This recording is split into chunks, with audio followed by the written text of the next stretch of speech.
Well, I know we can start off. You know, when I met you today, I thought you were an exchange student from UCLA or something, working over here, and Diane was letting you use her typewriter or something. But I should have known by now that anyone in Diane's apartment has to connected with music, right? In some way. Yeah, or just some kind of freak show. Sure. No, it's always music. Well, I thought Pamela had told you before, or Diana told you exactly who was down there, No. because there was that kind of a tenuous relationship between Rolling Stone and the Doors. No, I. Ned's sort of moved in, I think. Ned, I don't know what he is. That's when you said you wrote for Rolling Stone. I thought you said the Rolling Stones. That's why I asked you if you wrote songs. Oh, I thought you weren't aware of the magazine. You know. I thought the You really Rolling mean Stones. tracks, they'll always say, "Oh, do the Rolling Stones have a magazine?" You know? Strange. Anyway, the first question is about your music. Can you say a bit more about what you said, blues? You know, is that really new to you? No, that's what I think I said in here. That's what I was hoping this album would turn out to be, because it's what we do best, I think. Peter, excuse me for not getting up. I got a bad leg. Nice to meet you, man. No, it's just, to me, that's what we do best. That's what I enjoy singing the most. And so this album is turning out. We're using Elvis's bass player on bass. His name's Jerry. Damn it, I forget his last name. You could find out he's, you know. Oh, I thought it was Sage. Getting awful. So, if you can find out his Using last Elvis's bass player for the whole thing? Yeah, just about. Uh-huh. And we, for the first time, we recorded it at our office where we rehearse, and the boards upstairs. We're using the same engineer that we used on the other records, Bruce Botnick. Yeah. But we're not using Paul Rothschild on this one. It was kind of a mutual, just figured it was time to take different roads. I guess we'll co-produce it with Bruce. I don't know when the credits will be. But it's really, because he's a young guy, and he's very, very easy to work with. Mm-hmm. Well, you yourself, of course, like over the course of 5, 6 albums, have become aware enough to really produce your own music. I mean, to be able to make the same judgments as Paul did before. I guess we could have sooner, but we just never. We were too busy to think about it. Yeah, is it more assuring to just have an extra ear in the studio? I could never produce any of it because I don't have the patience for it. I think that's the main thing. Is who's ever producing or engineering has to have incredible patience just to sit there for hour after hour after hour. Yeah. Like you can get up for a while, a few hours, and split and come back and all that, but he's got to be there all the time. And it's, Right. With Morrison Hotel, you were definitely making some kind of a bow to old time rock and roll. Now you're talking about a particular aim at blues. Is it the same kind of feeling, or is it just more like? I mean, is it something where you feel sincerely you want to try this facet of music, or is it more honest, or is it more sincere and natural? well, when we used to play in clubs, I'd say over half of what we did was blues. Mm. And we used our own material on records. But I think the most exciting things we did were basic blues things. I like them because they're fun to sing. Mm-hmm. Who's writing the music, or are you picking out their No, numbers? we may use a few old ones, but we're mainly doing original blues, if there's such a thing. Mm-hmm. I mean, all the lyrics are original. We may do a few old ones. Yeah.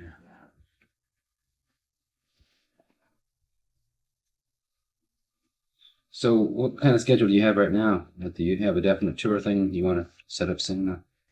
No, we're kind of off playing concerts. Somehow, no one enjoys the big places anymore. Mm-hmm. And to go into clubs for more than just a night every now and then, just to have fun, it's kind of meaningless, really. Yeah. So I think we'll do a couple more albums, and then everyone will probably, for a while, get into their own things. I think each guy in the band has certain projects that they want to do more independently. If I could. Well, I couldn't speak for them, but I think I've heard that Ravi would like to do one of his own, predominantly guitar thing. But of course, this is something I don't know about. It's in his head. Yeah. And John has always been, I think, basically he likes jazz, and I would suspect he might produce and play in a jazz album of his own. The two of them, Robbie and John, a couple of years ago, produced an album with some friends of theirs called "A Comfortable Chair." I don't know if you ever heard it. Remember that? Yeah. Yeah, they produced that album. Yeah, So they're both got an ear for producing. How about yourself? Do you have a film project?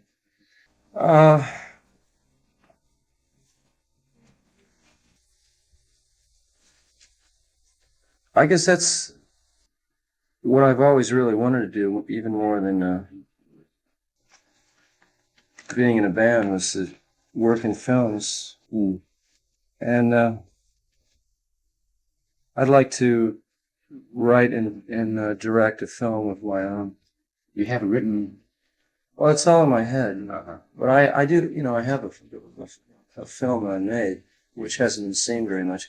Maybe you ought to see it sometime. Would you see some? It's called Highway, HWY. I've heard about it. Yeah, that was included. What's included in that festival of films of yours up in Canada? Right. How did it go over? It was for a now defunct music magazine called Poppin' up in Vancouver. Yeah. It was a benefit to try and keep them going, and the reports I got back was that Highway was very enthusiastically received. Was it also shown at the film festival Up in Vancouver. Well, Feast of Friends was a year or so ago. Yeah. It met with a lot of booze. Do you think that was because, was that the same reaction as it had been met by, say, in LA? I think they were probably reacting to personalities rather than a film. Because it was a film. And Highway was entered in the San Francisco Film Festival, but it was rejected for whatever reason. I don't know, but they didn't show it. Do you think the reaction in San Francisco was like sort of a regional chauvinism, or? I don't know. Do you think that really exists or not? I've wondered. It probably did a year and a half ago. Could sure. be. You're definitely a Los Angeles person. Citizen of LA. Yeah. Yeah. So that could be. But it's a 50-minute film. It's 35 millimeter and some color. Yeah. I think that's. Is it more of you and the group, or No, it's different? It's a fiction thing. I act in it, and I made it with some friends of mine. But I don't think it has much commercial appeal. I would like people to see it, though. It was more of an exercise for me, kind of a warm-up for something bigger. I think. It's more poetic, It's not. There's no story or anything, essentially. You were saying that you might not do concerts until after a couple of albums, or may not even do any concerts at all after the albums. You were talking about projects. How then do you perceive your audience? How do you know that you're making the right kind of connections, or is that important? Or in concerts, the reactions to each song right after you've done it, or any particular step you want to take, like your theatrics when you did that, you tell right away. But this was the reaction. Well, I guess it depends on what audience you want to play for, because probably since, a few years ago, we were probably right on for the age of people that go to large concerts, whereas now we might appeal to an older audience, maybe still the Fillmore crowds. They might still enjoy it. Yeah. But I would say it would be an anachronism for the younger people. Things change so fast, we probably just too old-fashioned for the new kids coming along. Do you think you would be counted among those that would signify what some people insist on calling the death of rock and roll? Would your trial, that whole thing you went through, your falling star, would that count along with Manson and with the Beatles breakup and with Dylan's New Morning and all the others? Well, I was saying rock was dead years ago. Yeah, I think probably it was not. See, what rock means to me is, for example, in one period, 20 or 30 years ago, jazz was the kind of music people went to in large crowds to dance to and move around to. Hmm. And then rock and roll replaced that, and then another generation came along and they called it rock. And then When you say jazz, you're talking about the Benny Goodman era, big time, Or who- swing yeah. and boogie woogie, Right. as opposed to the really smaller. Right, and what happened is when they fell out of popularity, they became more introverted and started communicating just with the musicians. So they had their own standards, which they felt no one was really able to comprehend. Yeah. Well, that's what we call rock.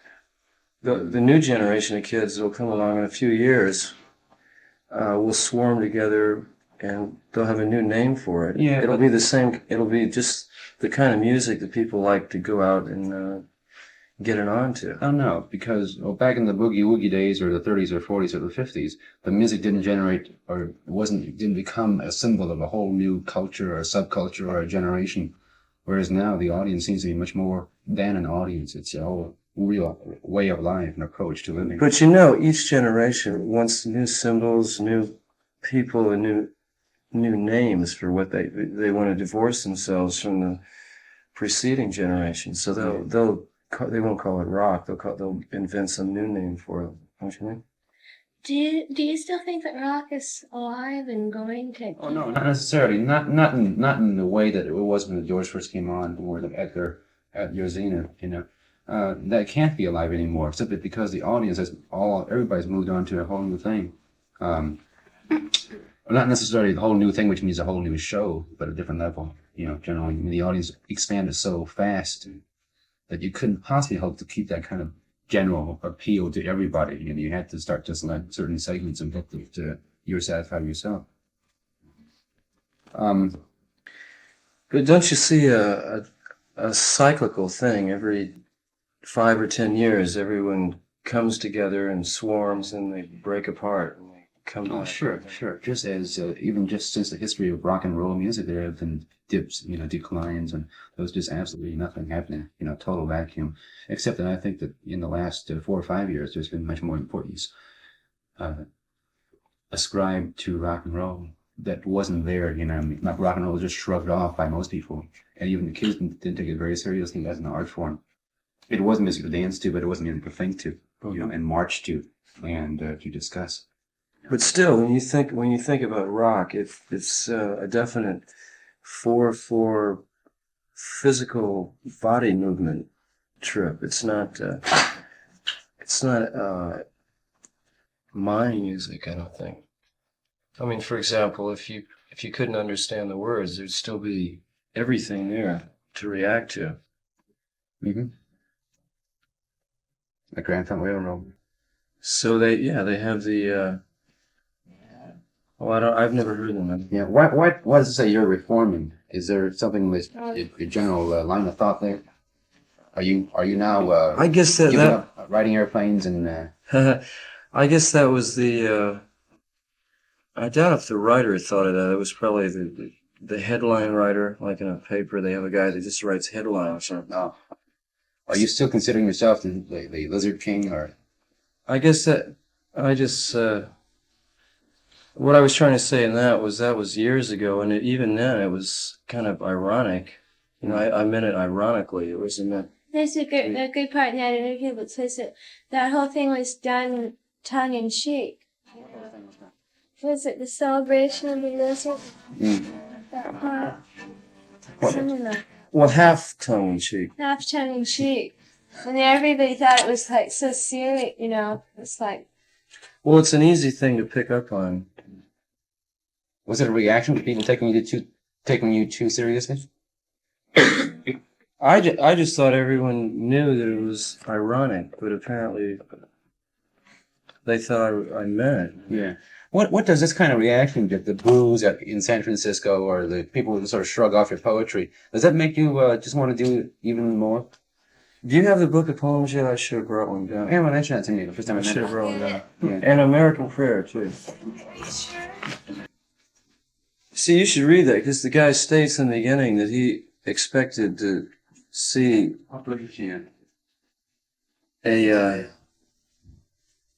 well, he expected to see me 3 years ago. What about Miami? Is that, do you think that's going to be a That's all explained in there. Yeah, Africa. Will it? I'm asking beyond Miami. Will that play a major part in whether you go back to concerts and how often you do? No, that really didn't affect it. I think that was in a way, that was the culmination of our mass performing career. Mm-hmm. I think subconsciously I was trying to get across in that concert that I was trying to reduce it to absurdity. Yeah. Well, and it worked too well. Yeah. Hadn't you also tried that in your films? No, the films. That was more of a documentary. Yeah, the film Feast of Friends was a poetic documentary of. All that was a small crew, following us around for about a year, and then we cut a film out of it. So that was a true poetic documentary of where it was at that time. We weren't. So you were really enjoying that kind of thing at that time. It was still fun at that time. Mm-hmm. When did it stop getting to be fun? Were you just bored with it, or did you sense something in the audience that you didn't want to communicate? You know, that they were receiving you wrong. I think there's a certain moment when you're right in time with your audience, and then you both grow out of it, and you just have to realize that it's not that you've outgrown the audience. It's just that the audience and you both are too old for that. Yeah. You know. It has to go on to something else, and let the younger people do that. Do you see doing blues music as anything, either an advance or just stepping back to look at things in more perspective, or what? Does that fit in at all with outgrowing an audience? No, well, that's just, I think, getting back to doing more what we enjoy, what we actually personally enjoy. Not that we've ever not played music that we didn't like. But you see, when you have a record contract, and unfortunately when you're first starting out, you can't just sign up for a couple of records. You have to usually contracts are like 5 or 6 records. Yeah, right. So 5 or 10 years. Right. Fortunately, we didn't have that, but we had 6 records, and so there's a pressure on you to keep putting them out, because you have to fulfill this obligation. Yeah.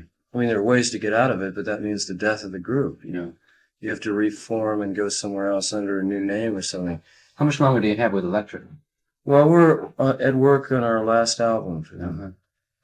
Do you see far beyond that? I can't see too much beyond that. You know, it's a day-to-day thing.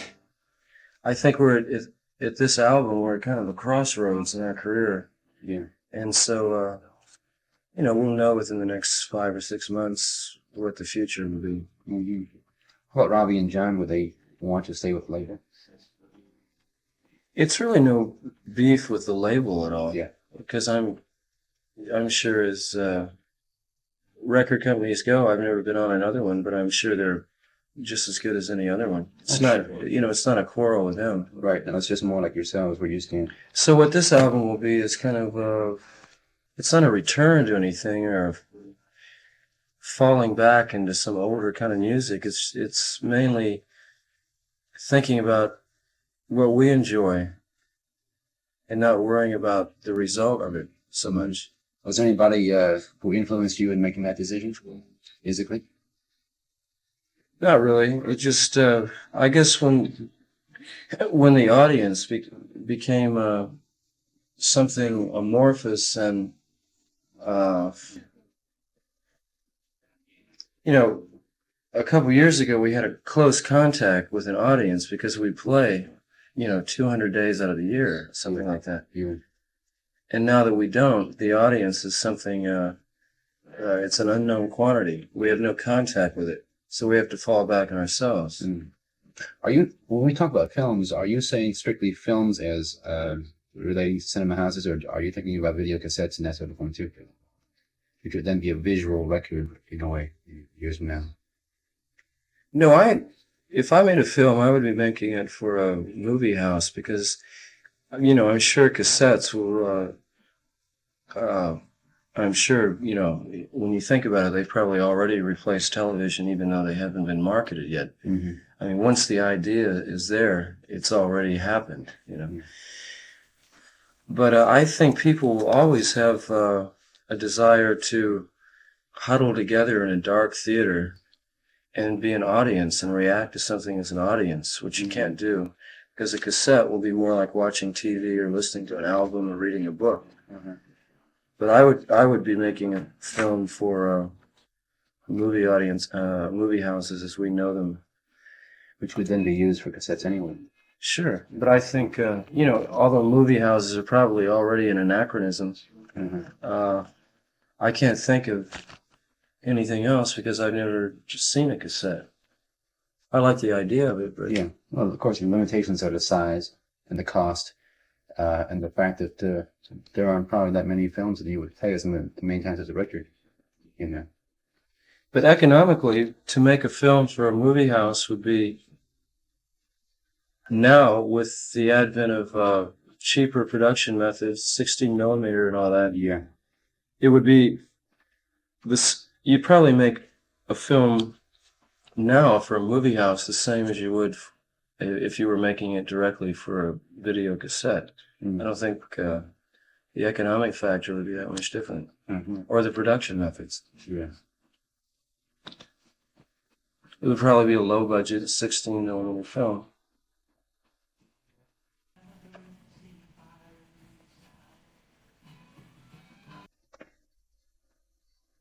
How important is poetry to you now? Are you still working on pieces?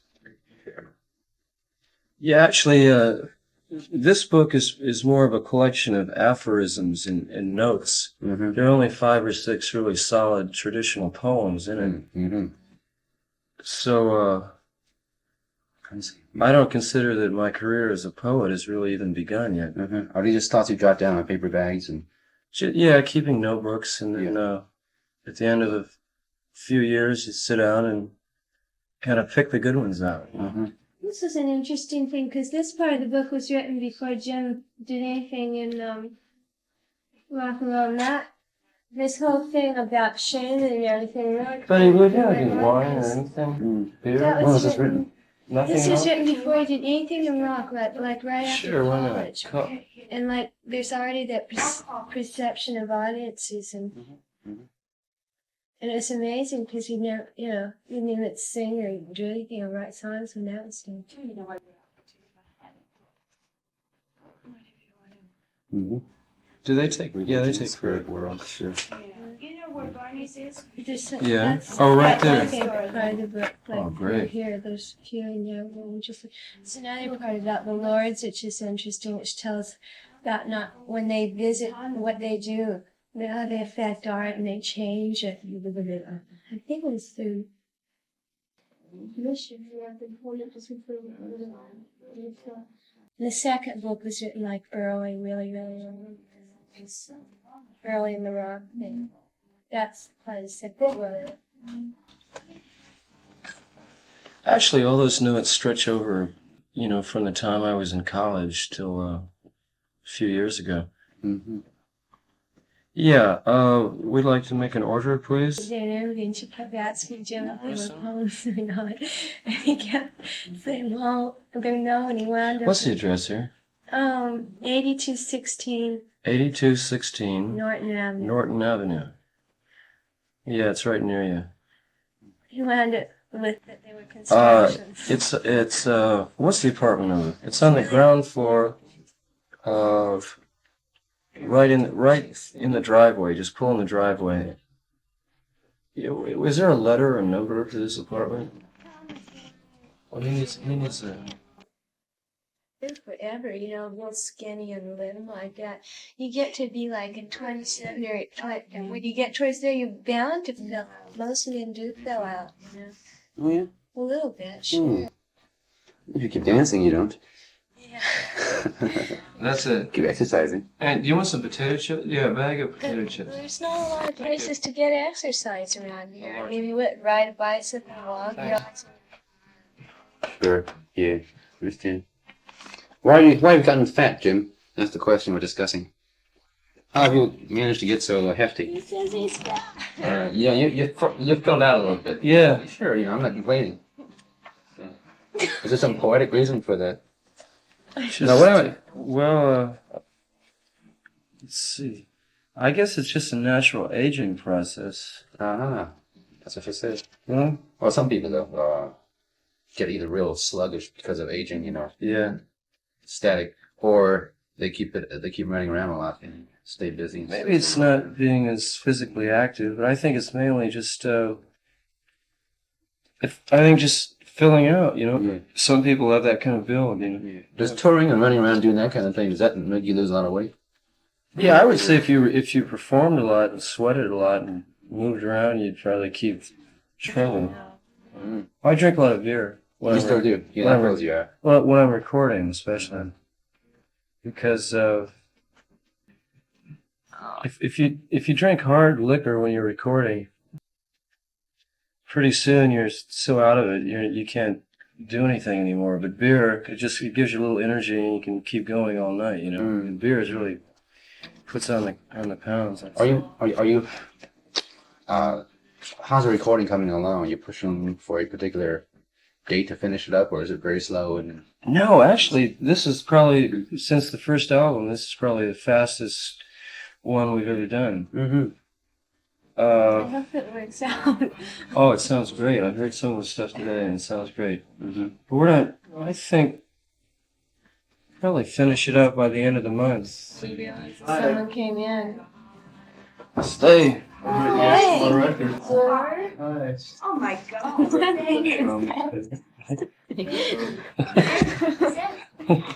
I will say, staying quiet.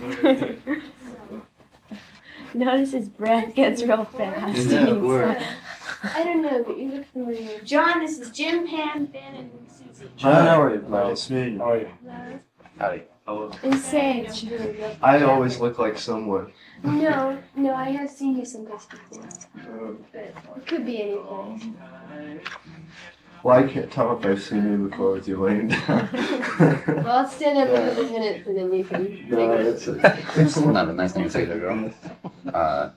Do you live in San Francisco? Yeah, I stay there.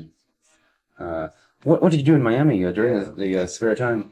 Spare hours. I mean, weren't you sort of like captive in the city? Yeah. And dragged out and stuff? Yeah, and sometimes it'd be 2 days, sometimes 3 days a week. So I had a chance to a little water skiing. I learned how to scuba dive when I was down there, which is interesting. Even went down to Nassau for a weekend, and they have beautiful underwater natural parks kind of thing. Right. So you actually could relax and forget things after the court hours and stuff. Yeah. Have you ever scuba dived? It's a beautiful trip. Scuba dive for a whole month. Just every day go out and scuba. You know, try it first. You might not like it, but you Yeah. can do it. I hope so. It's free. You're just floating. It's an intrauterine experience. What was your main interest in the case, aside from simply your own personal risk? I mean, like, were you interested in it legally, or was it like very uninteresting, other than the fact that you might be hung for? I was hoping. I'm not sure. I was hoping, but I thought there might be a possibility it would become a major case, some kind of groundbreaking case. But it didn't turn out that way. And I think it was. I think that might have been one of the reasons they dragged it out so long. In order not to let enough momentum and sentiment build up in a short time, that a lot of attention would be focused on it.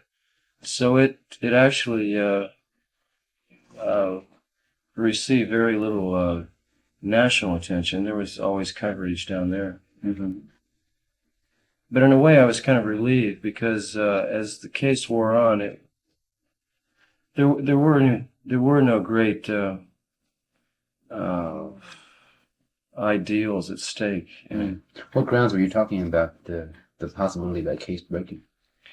I thought it might become just like a basic American issue of freedom of speech and the right of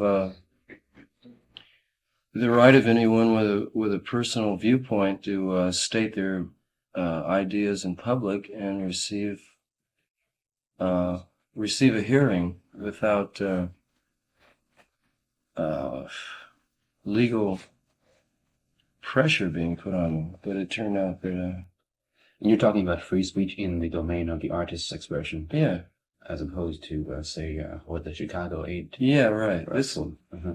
In fact, my lawyer made a brilliant speech partway through the trial in which he traced the origin of freedom of speech, and which goes side by side with the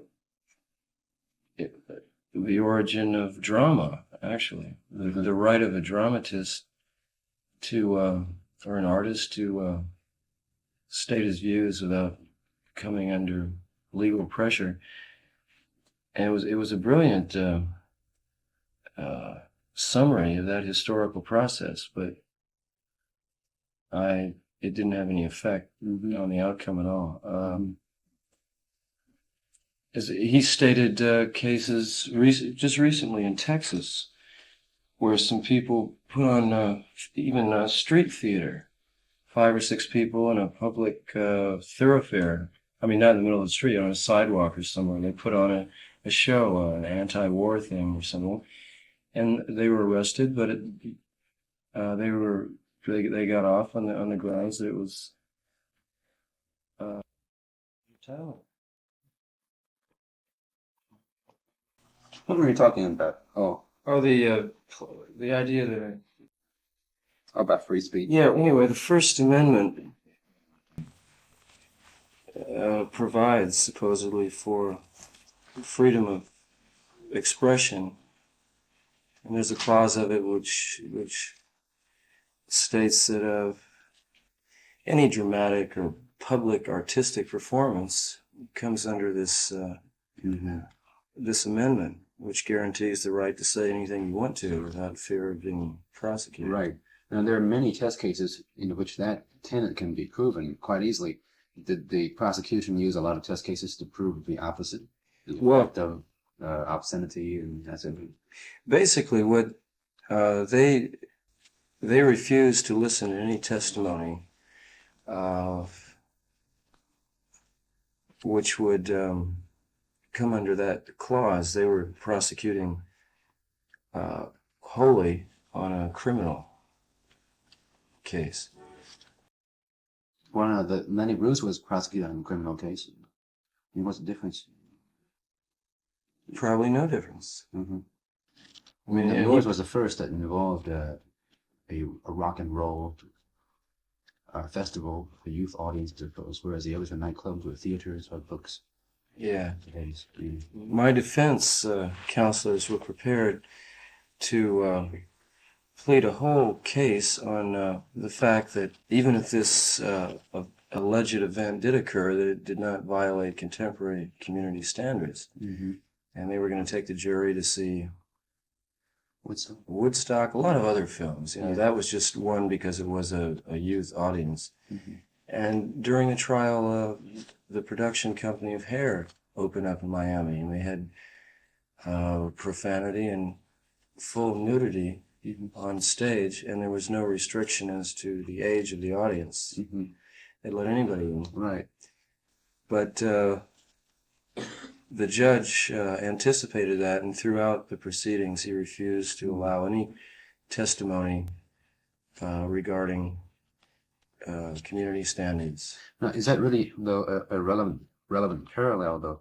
Because in Hair and in, well, perhaps not so much in Woodstock, but say in Hair, that profanity and that alleged obscenity, frontal nudity or whatever, is planned as part of the act. Would you then have to testify that your whatever actions you took were part of your act, and you therefore stood by your rights to do that, then yours is spontaneous. Well, but it is a theatrical performance nonetheless. Right. It's not a political rally. Mhm. You know, we go on and do a series of songs that everyone's familiar with, Mhm. and the people. I could think, imagine planning an act with that with it Yeah. every time. Oh, I know. The people. The people. Hey, hold it. I go, no, guys, we didn't have a heart attack. Oh, no. The people that come to the show have the album, and I think they know basically what they're coming to see. So you were asking like if it was. Well, it would be a surprise. If it- That's the factor I think I'm thinking about. Oh, I see. But does You Hair talk about- advertise do they advertise what they're going to do? No, but it's very well known in the publicity and in the critics in reviewing an act of yours, especially in the first 2-3 years. Probably didn't point out that you were an angry man who blah blah blah and pulled your zipper down and shit like that, and caused riots. Although there was like a Life magazine article about a bust in New Haven, so Right. they should have been prepared that it wasn't. It wasn't asked for bottles, it was asked for 15-ounce cans. Well, that's cool. We'll just have to live with it. Well, that's what he gave me. I thought I asked for bottles, and he said he didn't have them. No, we don't. We don't have bottles, 12-ounce cans. Okay. Well, that's interesting. Mm. It's not as good, Susie? Yeah. Thank you. Thank you. And Sage, V.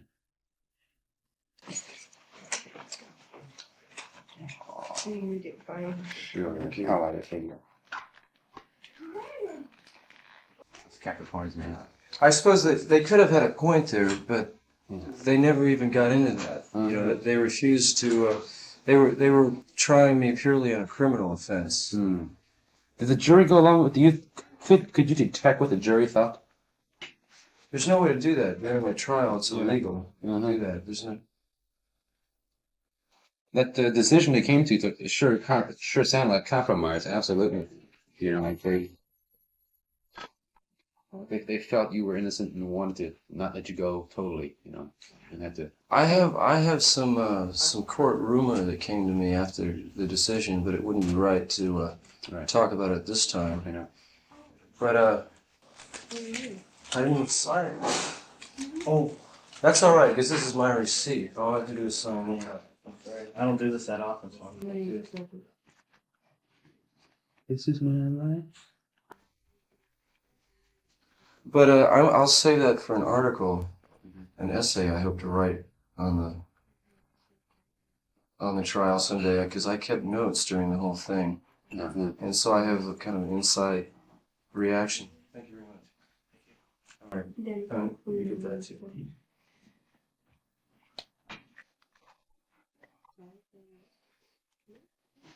So what exactly did they find you? See you later. Have a good night. Okay, let's look here. What did they find you guilty of? Was that the obscenity, right? Well, let's see. There were 4 charges. One was a felony, which Right. carried a 3-year rap. That was on lascivious behavior, including exposure. Uh-huh. And the 3 misdemeanors. One was on profanity. One was on. Let's see. Oh, he's thinking about the things. Let's see, profanity, public drunkenness, Mm-hmm.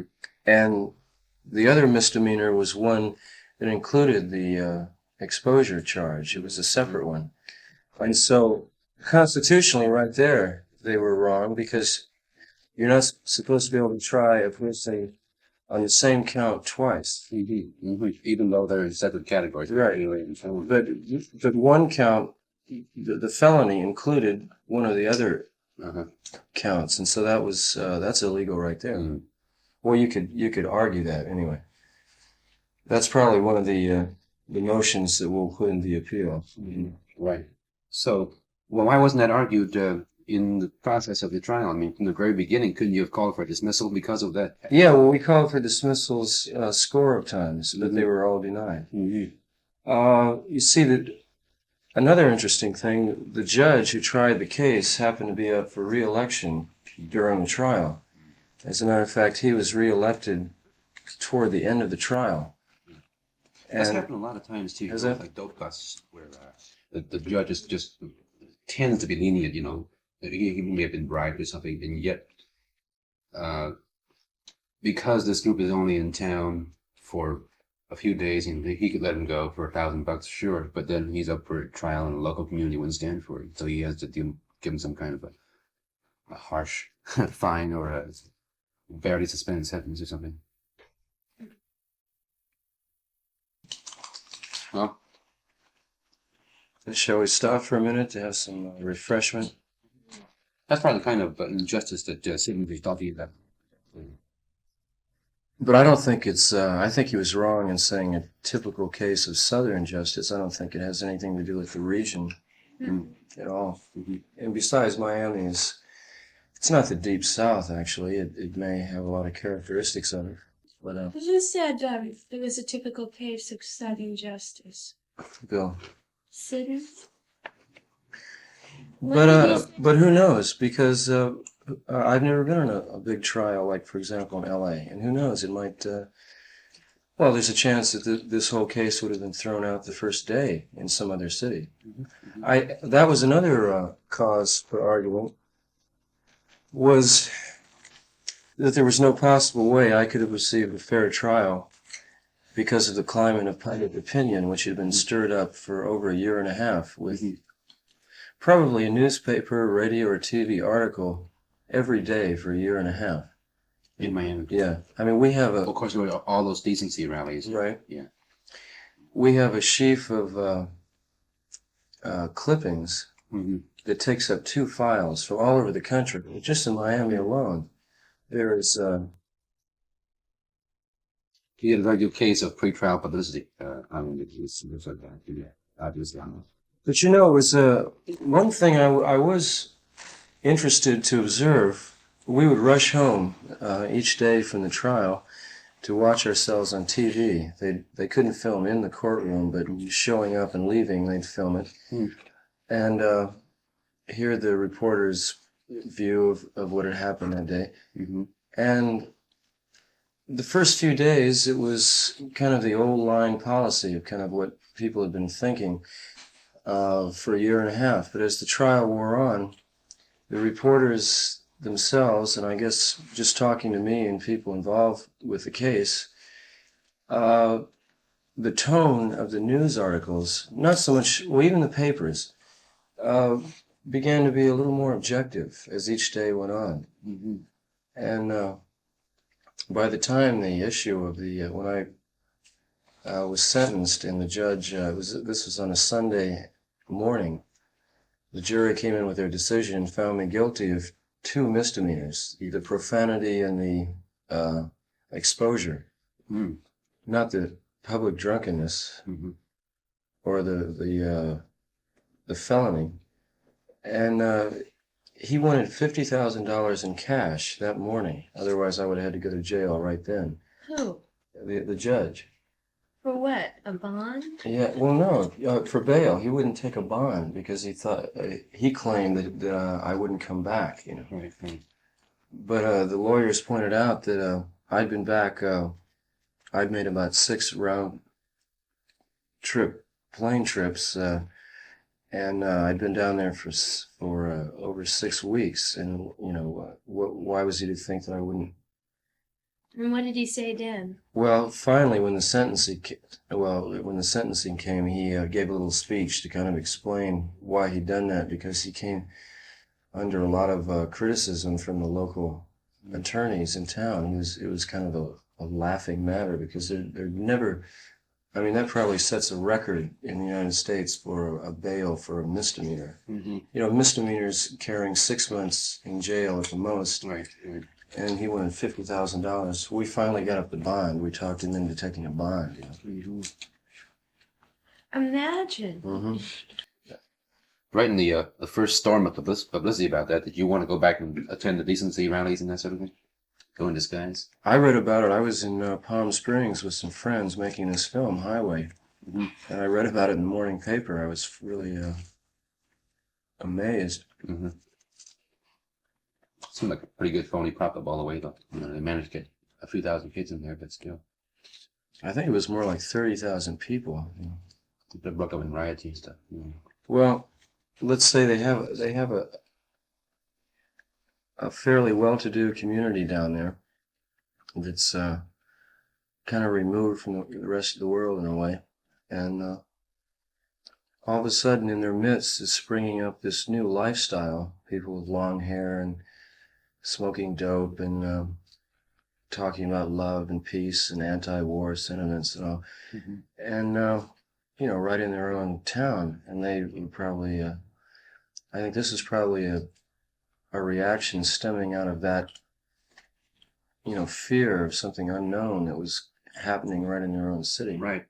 And yet within about 6 months after your incident, they were allowing concerts by Janis Joplin. They were allowing, or they grudgingly allowed a couple of pop festivals. Although they did cancel a number of concerts right afterward, you know, the Hallandale Festival. Well, you know, concerts are also revenue for the city, of course. It's not insignificant either. Oh, sure, but then considering the public relations of the storm that they had created, you know, right after your case, it seemed like it was weird because there was also, of course, repression from the government front with the various speeches and pressures by the FCC and Nixon and Agnew. But you know, there are a lot of kids down there that love music, and you know, they can't stop concerts. You know, there would have been riots then, you know, if there had been a blackout on music. Yeah. I'm sure there would have been. I mean, they have a lot of music down there. When I was down there, they had 2 or 3 big concerts a week, and a lot of clubs around town. Were there more clubs there than there actually are in LA? Well, yeah, in a way, but I mean, like LA used to be 3 or 4 years ago when there was Vito Litos and, you know, small clubs like that cater to a really young audience. Cyril still was a rock club right around the trip. Yeah. Was it Pandora's Pandora's Box? Box. Pandora's Box, that's where they had the trip. right? Kids really tried hard to save Pandora's Box. Have you gone to ballrooms and stuff recently? Seen concerts? See how the kids have changed? In San Francisco, for example, now there's just no more dancing. And that's sort of sad for me. I mean, it hasn't been for a couple of years old, but it's all just totally, everybody's wiped out, laid out. Simple scrunched up. I think it's just cycles of energy. I think that a lot of kids bought a great dream in the beginning of the whole trip. And now the dream didn't turn out like everybody foresaw it. And so a lot of kids are just really laid back behind downers and stuff like Literally that. laid back. Completely. You might get this, like I said before, the expanding just the quantity of the audience. So that now it just happens to be that segment of the audience that cares to go out and see live music tends to be that segment that also goes and get stoned on Reds or something. Well, at one time, everyone, the whole community, was going out to dance, you know, and listen to music, and now it's not that way. I can't imagine what the film would be like. Is that place still open now? Oh, yeah. Well, it's part of the whole business of rock and roll, too, the pricing structure, you know, what it's costing now for acts, and therefore promoters tend to book different kinds of acts. Do very many people go there? I mean, is it Yeah, the still same stuff is crowd, incredible. Or is it a different type of crowd? Well, Bill Graham's been, over the last couple of months, going through a rather dry spell in terms of getting good big names in his ballroom. So like last one weekend he had, just last weekend he had Free and Blood Rock and some other minor group. But before he had Spirit as a headliner, and they drew a packed house. It's incredible. And Spirit has not sold records in years. And they're Los Angeles when they did sell records. So I understand there are still people, a good segment of the community that goes out and Probably a lot of college kids and stuff. So there's an audience. I don't know if they appreciate music that much, but they go out and get stoned and pay $3.50. Well, I suppose it's more exciting than going to a movie like people used to do. No, I get. I'd rather go to a movie now. Mhm. Of course I That's just it. When there are those who have not yet discovered films and inner stimulation, you'll still need to. I take it you like films. Mhm. I guess everybody does, but I mean, are you a real aficionado, or I mean, you go more than once a week? Oh no, not really. No, No? I have. You're not a 3 movie a day studied man. foreign films and things and that. No, I'm just interested in the visual medium. That's all. It's nice to have a club to go to. I sometimes still like to, sometimes you want to go out to a club where there's people and there's music and stand there and feel that. But there are no clubs in Los Angeles to go to except the Whiskey A Go-Go or the Troubadour. And those aren't really clubs. They're all have those people, most of them I think have such preconceived attitudes. Even the people that run the club about what they'll allow and what they won't and what's hip and what isn't hip and it's just it really takes Well, you see away a lot of the spontaneity or the excitement of it. The Fillmores were interesting because they were created by the audience, whereas the whiskey was the whiskey before there was an audience, Mm-hmm. And now the Fillmore is it's the creation of an audience 3 or 4 years ago. It's no longer Right. The whiskey was always the standard entertainment format. Mhm. The film They was- changed with this It was the kind of trends. created by the people who made it, who built it. And I don't know. I can't get behind the Troubadour at all. Diane had some guest passes or something. We went down there. Some girl at the thing said, I won't honor those because you're not Diane Gardner and I know her. And so Doug Weston kind of intervened a little bit. But, always there's some hassle there, with something. Oh, it's probably worse than the grand space. That's a ballroom. It depends on the person. Yeah. Does your magazine get a lot of passes to events to cover the event and all that? Are they pretty generous with that? Generally don't bother me. That's a good idea. Yeah, it's much better than that beige. It's like I'm going to be going off on tour with the Jackson 5 Oh, to do a big story on them, beautiful. And the guy at Motown asked me, it's something like, well, we can't take care of your airplane tickets or something. And I just told him, well, we didn't assume you would, please don't. Mm-hmm. It's just much better to know that's that kind cool. of tie-in because, well, you know all about promotion and stuff, That's great. They're one of the people that's really interested in because they're really, really, kind of young. Yeah, and that's what's needed, I think, is that kind of youth and freshness. And I mean, they're not original, it's just that they're a bit different and they're enthusiastic, and that's all that really matters right now to me. Have you seen them yet? The Jackson 5? In person? Not yet. I bet their audiences are real young. Mm-hmm. I bet you they draw a lot of old people too because They that do a lot of whole middle-aged people. Motown, now everybody gets out usually behind a good Motown act. Oh, sure. It's never like Aretha Franklin didn't. I think always It might be Motown part of the always nature of draws. the black audience. Where a lot of the most devoted fans are in the age range where they're naturally taken by parents to the concerts. And the parents dig it too because the music is in the house all the time. Yeah, Sure. Yeah, I saw them at the forum. It was like evenly divided between like mothers, not too many Yeah, fathers, but yeah. mothers and kids between about 9 and even 18 and 19. Yeah. Sure. I And saw it was Smokey mostly- Robinson and Stevie Wonder at the Greek Theater, and it was that kind of crowd, a very family crowd. But the kids just unleashed themselves. They went crazy, rushed the stage, and they screamed. Those Beatles, Right. and it's the same trip. I think they need more rock and roll acts and more bands that'll come along that'll be new. But the Instead of audience like wasn't predominantly black. Oh. how Mhm. that kind of fashion themselves on the old bands like the Stones, that Beatles. Yeah. That Well, what period. the people want is they want an artist or a band to come along that's just totally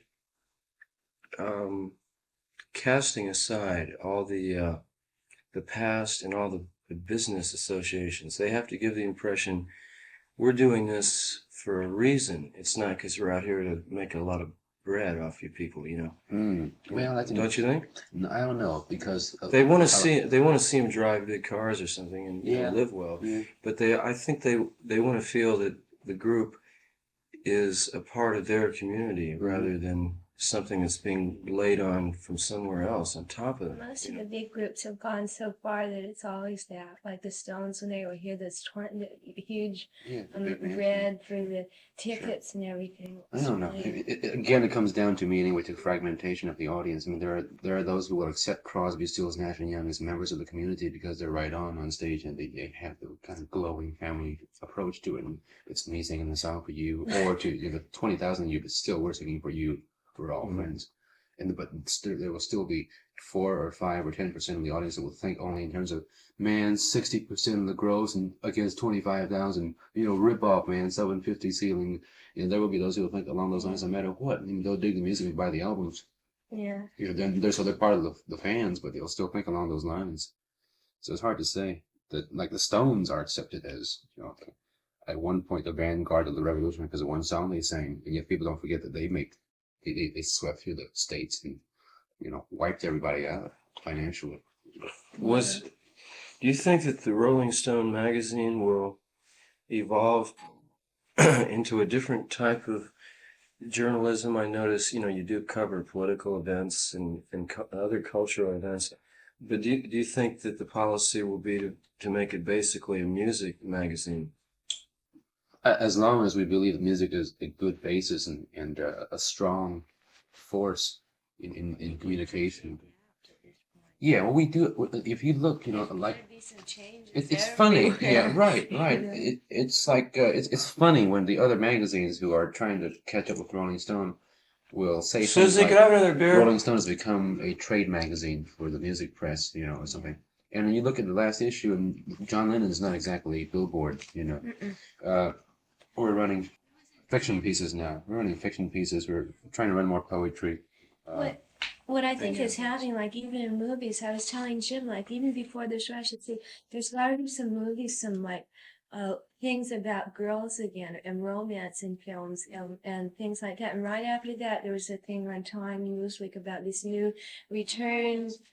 Because I think people need that. Everybody's been so heavy for so long. Everybody's been like super heavy, super analyzing. Well, that's happened to music. everything. It happened to music a year or two ago, and with the people like Crosby, Stills, Nash and Young, and Jamie Taylor, and Joni Mitchell, and Judy Collins, and on. The move to acoustic music and more lyrical poetry. But somehow they never quite came off in the same way. Mm-hmm. Yeah, what I mean, do you see what I mean? Like somehow or other, they never quite did it. Yeah. Somehow. Yeah, but There was no humor. They weren't funny. Yeah. Well, I think Rolling Stone is adaptable. I think that sure, Jan Wenner's own personality was so strong. He was indeed a fan, in the strictest sense of the word, of the Stones, the Beatles, and Bob Dylan. That overshadowed a lot of.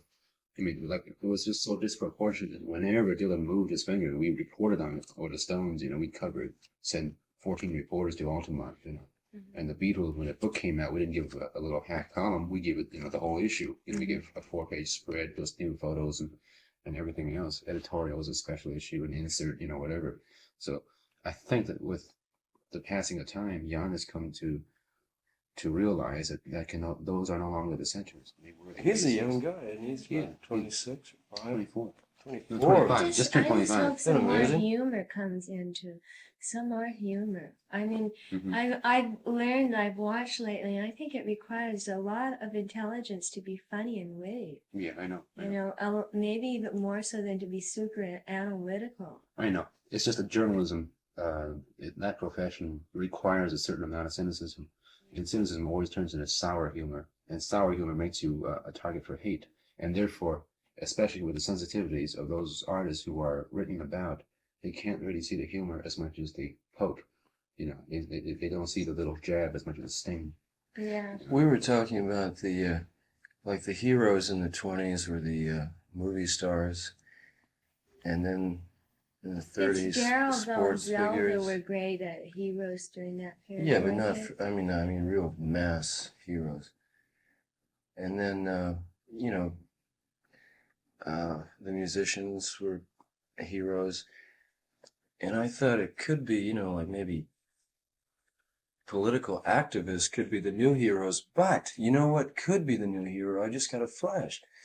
It could be a journalist. I'm not a journalist, but an editor, a crusading young hip editor of a was magazine. right on it about everything that was, yeah. But I mean, was way ahead, you know. Yeah, he'd have to be. He'd have to be as far out as any hero.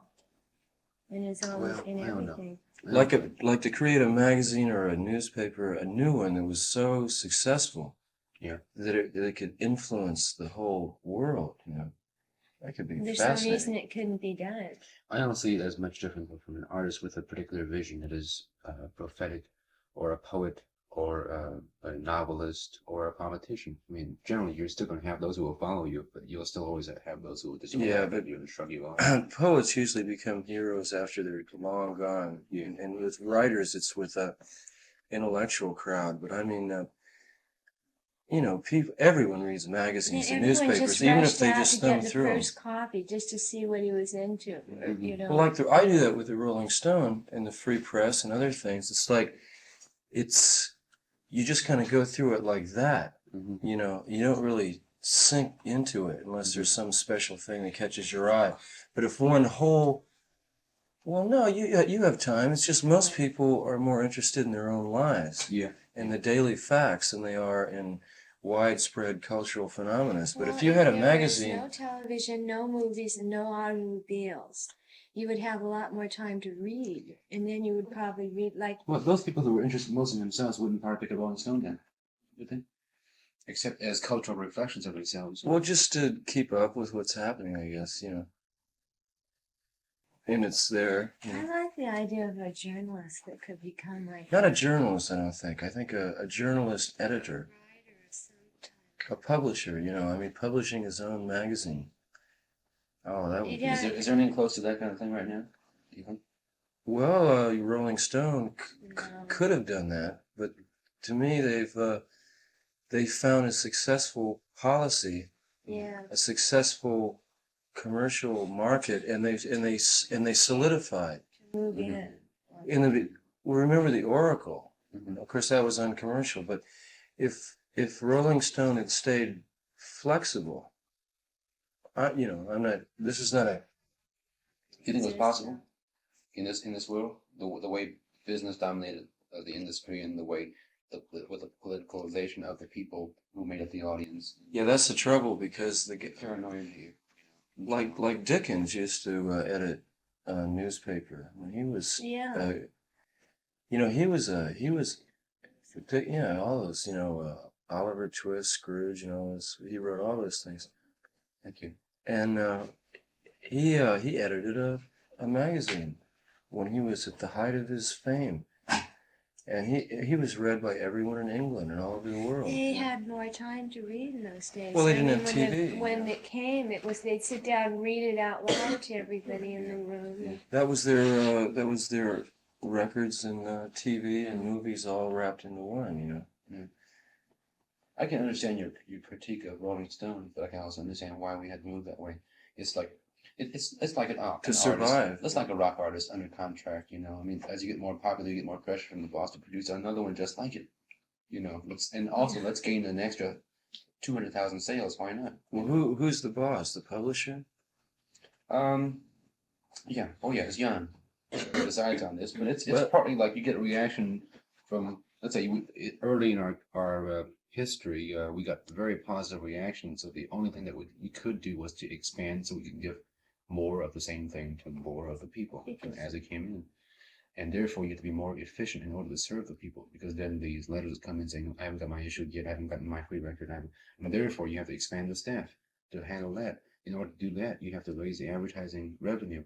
In order to do that, you have to respond to the advertisers themselves, because you want to raise your rates in order to make it profitable. In order to do that, you have to show you have a large magazine, so you increase your pages, and then do that to pay more printing costs for the printing company. And then on and on. As you become more prestigious, the writers come back to you and say, "Hey, Esquire is paying $1,000 for this piece. Why are you only paying $150? You know, the answer to that, and you have to get into a whole big magazine thing. You know, it's a lot of it is expectations of forces beyond what you can control. We could have stayed as a local rock and roll newspaper and been pretty happy, but it wouldn't have been what our audience wanted. It's probably it's the same as any artist or any politician, any person who deals with the masses. You know. It would be interesting though if someone could like have a publishing thing that say that says widely read as Morrison came into control of it and really did something that's never been done with a magazine before in journalism, completely unrelated to anything going on. It would be a shot in the dark, probably. Sure, because we can try it all the time. Then The only too way often you don't hear about it because it doesn't make it. the only way you could do it would be I guess it would be your chances of like starting with a small band and suddenly doing a whole trip would be to start with and it decide not to play all the games. Yeah. And the only way you could retain autonomy in a magazine would be not to take advertising. That's where magazines You could make their bread. probably, you on could advertising. probably, if the magazine was selling enough, you could take advertising it because you'd think they just want to get their if it was selling enough and widespread enough, they just want the ads to be seen, so they go along with it. But they always try and influence you. You know? They say, okay, instead of paying $1,000, we'll pay Well, if it were 10,000. so good, you've got to look at it this way. This magazine has to be so good that they will pay anything, they will do anything to get in. And if they give you any trouble, you say, okay, you get out. We've got lots of people waiting. That's easy to do if you have a staff of geniuses to start with, and you also have $1 million backing from a foundation that doesn't say a thing to you. That's the only way to start. It's the same as with a radio station, same with a rock and roll You'd band. probably have to have a certain PR type of thing. Like if it were an editor, he'd probably have to actually have as much of a lifestyle as, say, a band, as the Rolling Stones or something, that would be its own publicity, that people would become interested in him. Yeah, what but the he's saying. the thing you forget about bands is that they pay thousands of dollars for publicity, and so what you get, you think that that's just the way those people are, but it's actually what they and a staff of people have decided they want you to think they are. Well, that's true, but it isn't always publicity. Because like in the very beginning, before you can get to the point where you have to pay the publicity people, you got to have some kind of publicity that will get it at least started a little bit on your own. You know? That's true. So this man who does this magazine, he'll have to be really far out, But there's one thing in this dream of autonomy that we're forgetting. Is it's one of the horrors, but also one of the great beauties of capitalism and free enterprise, is that somehow coming from nothing and struggling and contending with all those things somehow makes you more knowledgeable and more aware and stronger in a way, In other words, if there was a millionaire heiress and she said, okay, I'm going to be the patroness of a band. This band is going to be, I'm going to set them up in a mansion up in the mountains. They're going to have everything they've always wanted. They're not going to have any economic hassles. They're not going to have to fuck with any of these people. Just make their music. You know what you get? A lot of shit, probably. And a lot of lost funds. Sure. You get a couple of very, weird esoteric albums, that would mean nothing to anyone. It's like playing every night for $5 a man for 2 years, and going through all that shit. Yeah. Blind Faith had that, well, of course they had to establish themselves, each and every one of them, to superstar status before they started the band. But thinking about Brinsley Schwartz as a band that had that kind of financial backing, then the finances become part of it. I mean, like if you get a foundation that backs you up, then people think about that too. They don't see you as a pure new thing. They'll say, "Oh man, we get the money to do it first. Can we have part of that? I mean, we'll start a magazine with you. Let's make it a community thing. It's like radio. I've been involved in FM radio for the last 5 years, and people always say, "Well, all we need is a good benefactor. Give us a few $1 million, start our own radio station." then after all that is said and done, after you somehow figure out who your audience is and you're serving them all righteously, then you have to answer the government. Because you can't serve them righteously and still answer the government correctly, because you'll be saying certain words that people don't like. You'll be airing certain opinions. Unless you that they can don't like. figure out a way of doing all of that without using those words. Right. That's where the challenge comes in. Without that would be no Sure. challenge. Okay, suppose this band that's been rehearsing for a year in the Himalayas in this mansion, all with sports cars and everything they want, the select dope of the universe, and then you drop them down in the Fillmore, some unsuspecting club, and they walk out there. It's not going to be a visitation of the gods. It's going to be like, who are these cats coming down here? And we're all dressed like a bunch of slobs, right? And these guys are up there. That's what the appeal of the Fillmore was, that each person in the audience could look at the people up there and say, We're all alike. there but for a little talent is me, right? There but for a few hundred hours practice on the guitar is me. They identify with it, right? Yeah. When the Doors first started, did you see yourselves in the image of teen idols or an established rock band? I'm not sure. In a way, we came along at a weird time because we came at kind of the tail end of the rock revival Yeah. from England. Another They'd already month done would have it. been too late. No, it's just that they'd already done it, and so everyone was saying, "Hey, look at that! They did it. Let's do it." So it was kind of like, it wasn't I think it was the success of those English groups that gave hope to a lot of musicians over here, to say, well, shoot, we can do the same thing, right? If it hadn't been for that example, I don't think. I don't know. It's funny to see John Lennon just sort of trying to deny all that things. In the second part of the movie, he's really funny because he comes out and says, "Man, here we are. We didn't know we would come to you guys. It sounds like from British to American now. So we didn't know we do this, man. We were really worried on the plane over. Are we gonna get him or not?" And then he says, "We came in and we saw you Americans in your Bermuda shorts and your Boston crew cut. And God, you were such an ugly race. We thought, shit, these guys don't know nothing. We'll take care of them." Because they were based with black music and the blues, and that's what they dug about America. But the first thing they saw were all these scrungy, ugly Americans. Yeah, I'm always amazed. Like, I never realized what an ugly race of Americans are. until No, they but wait a come minute. Also, back. Not wait a now. minute. Yeah. Hey, Now. Yeah. the kind of people that would swarm out to the airport to meet a plane of musicians from England have got to be the dregs and outcasts of I can remember my first year society, down right? there. I mean, would you go I don't out to know. an airport and be a member of a mob? Oh, I would. I mean, I don't know obviously how you're it- going to see. I'd wait till it came on the I mean, I went up to Sonny James when I was in Texas at age 13 to get his autograph. I might not have rushed across the street against people to see him, but I don't know. Fandom is a weird thing. Groupies.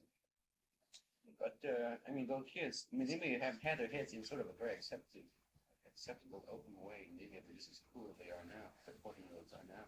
But of course, at that time, America was dressed that way. We did look up that. I think they actually did start the long hair.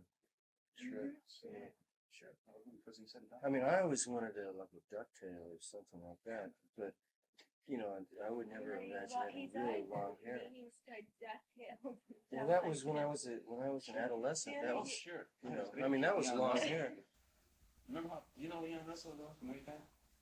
Oh, he was an ugly cat, dude. He had slick hair. He looked like a hoodlum Bill Graham.